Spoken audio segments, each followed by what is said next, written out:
এ যেন মরার উপর খাড়ার ঘা। কদিন আগেই গত সপ্তাহে গত বৃহস্পতিবার এসএসসির 26,000 শিক্ষক শিক্ষিকা শিক্ষাকর্মী চাকরি বাতিল করেছেন সুপ্রিম কোর্টের প্রধান বিচারপতি জাস্টিস খান্না। এসএসসির যে নিয়োগ, সেই নিয়োগে ভুরি ভুরি দুর্নীতি, আগাগোড়া দুর্নীতি। এসএসসির এই নিয়োগ নিয়ে প্রশ্ন তুলে দিয়েছিলেন জাস্টিস খান্না।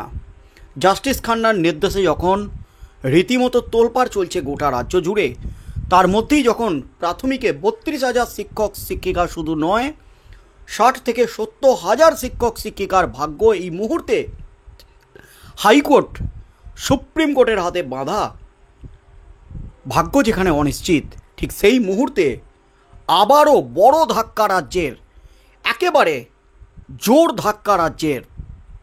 ফের শয়ে শয়ে শিক্ষক শিক্ষিকার বেতন বন্ধের নির্দেশ। এবার বিচারপতি বিশ্বজিৎ বসু। শিক্ষক নিয়োগ দুর্নীতিকাণ্ডে যখন তোলপাড় চলছিল গোটা রাজ্যে, ঠিক তখনই একদিকে কলকাতা হাইকোর্টে বিচারপতি অভিজিৎ গঙ্গোপাধ্যায়, অন্যদিকে বিচারপতি বিশ্বজিৎ বসু, দুই বিচারপতি রীতিমতো একের পর এক বিস্ফোরক নির্দেশে গোটা রাজ্য জুড়ে শোরগোল ফেলে দিয়েছিলেন, ঘুম উড়িয়ে দিয়েছিলেন শাসক দলের নেতা মন্ত্রী বিধায়কদের। বিচারপতি অভিজিৎ গঙ্গোপাধ্যায় এবং বিশ্বজিৎ বসুর নির্দেশে একাধিক রাজ্যের প্রভাবশালীরা গেছেন জেলে। শিক্ষা দপ্তরের একাধিক কর্তা এই মুহূর্তে এখনও পর্যন্ত বন্দী হয়ে রয়েছেন জেলে। ঠিক সেই মুহূর্তে এসএসসির চাকরি বাতিল নিয়ে যখন রীতিমতো চাপে রাজ্য, ঠিক তখনই আবারও বড় ধাক্কা একেবারে রাজ্যের। আবারও শয়ে শয়ে শিক্ষক শিক্ষিকার চাকরি বাতিল নয়, একেবারে বেতন বন্ধের নির্দেশ দিয়ে দিলেন বিচারপতি বিশ্বজিৎ বসু। অর্থাৎ এ যেন মরার উপর খাড়ার ঘা। এই শিক্ষক শিক্ষিকাদের ভবিষ্যৎও কিন্তু চলে গেল একেবারে কোমায়। মূলত শিক্ষক নিয়োগ দুর্নীতিকাণ্ডের সাথে সাথে, রাজ্যের শিক্ষক নিয়োগ দুর্নীতিকাণ্ডের সাথে সাথে পাহাড়েও নিয়োগ দুর্নীতির অভিযোগ উঠেছিল, অর্থাৎ জিটিএ দুর্নীতি। আর সেই জিটিএ দুর্নীতি কাণ্ডে একাধিক তৃণমূল নেতার নাম আছে। আর সেখানে চাঞ্চল্যকরভাবে, সবথেকে আশ্চর্যজনকভাবে প্রাক্তন শিক্ষামন্ত্রী পার্থ চ্যাটার্জিরও নাম আছে। প্রাক্তন শিক্ষামন্ত্রী পার্থ চ্যাটার্জি এই মুহূর্তে রয়েছেন জেলে।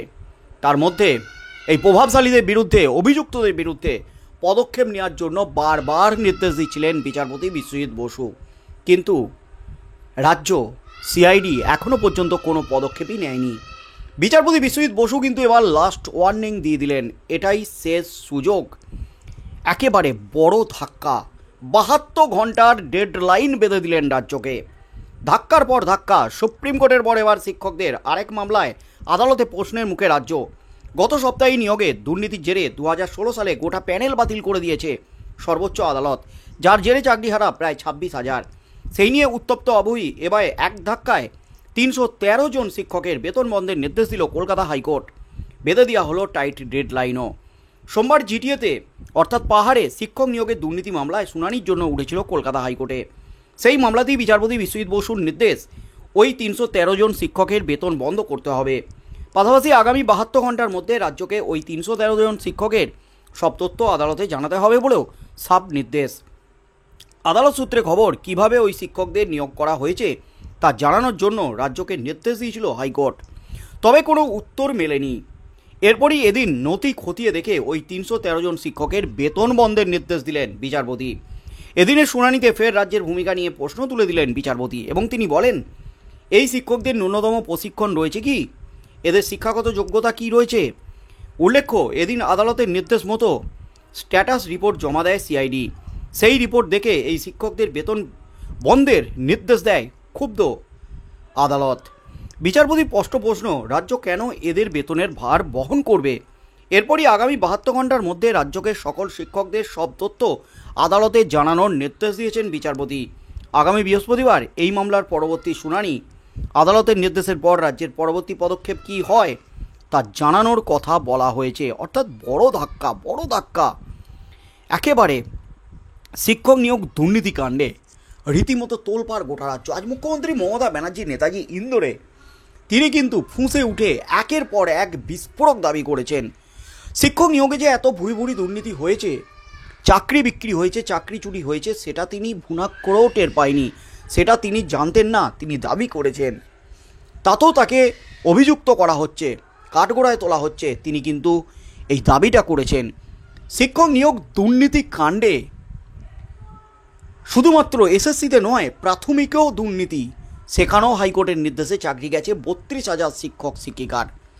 এবং প্রাথমিকে 2014 নয় 2017 পরীক্ষা যেখানে হয়েছিল 2021-এ, সেই ওএমআর সিটও কিন্তু নষ্ট করে দেওয়া হয়েছে, সেই ওএমআর সিটও নেই। আর সেই ওএমআর সিট নিয়ে প্রশ্ন তুলে হাইকোর্টে মামলা চলছে।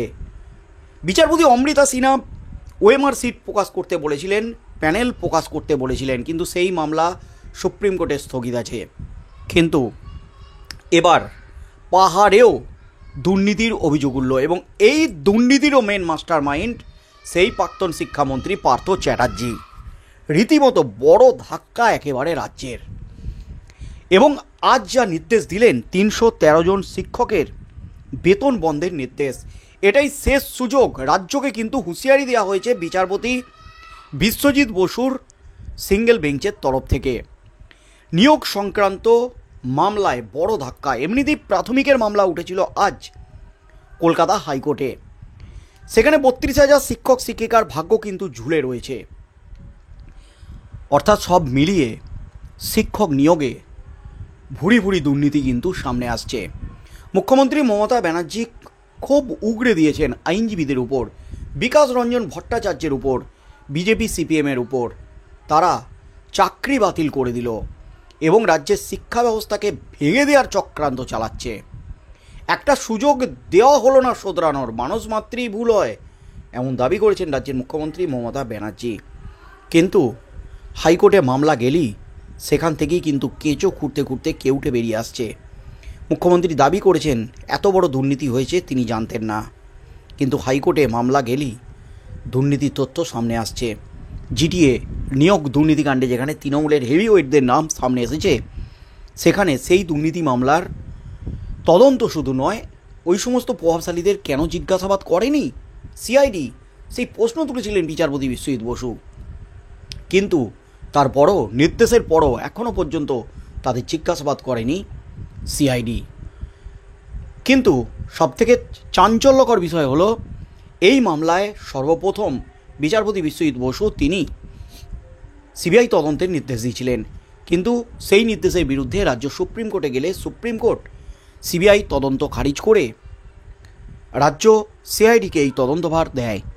কিন্তু রাজ্য সিআইডি তদন্তে কিচ্ছু করেনি, এমনই দাবি করেছেন বিচারপতি বিশ্বজিৎ বসু। সেই মামলাতে কিন্তু রীতিমতো আজ বড় ধাক্কা খেল রাজ্য। ফের প্রশ্নের মুখে রাজ্য, ফের 313 জন শিক্ষকের বেতন বন্ধের নির্দেশ এবং 48 ঘন্টার মধ্যে তাদের সমস্ত ডকুমেন্টস জমা দিতে হবে আদালতে। বিচারপতি বিশ্বজিৎ বসুর এজলাসে আগামী বৃহস্পতিবার এই মামলার ফের শুনানি হতে চলেছে। সেদিন কিন্তু এই 313 জন শিক্ষকের চাকরি বাতিলের দিকে চলেছে। আবারও কিন্তু চাকরি বাতিল হতে পারে। বেতন বন্ধের পর কি আগামী বৃহস্পতিবার চাকরি বাতিল করবেন বিচারপতি বিশ্বজিৎ বসু? কি হতে চলেছে, কি নির্দেশ দেন তিনি, সেদিকেই চোখ থাকবে গোটা রাজ্যের।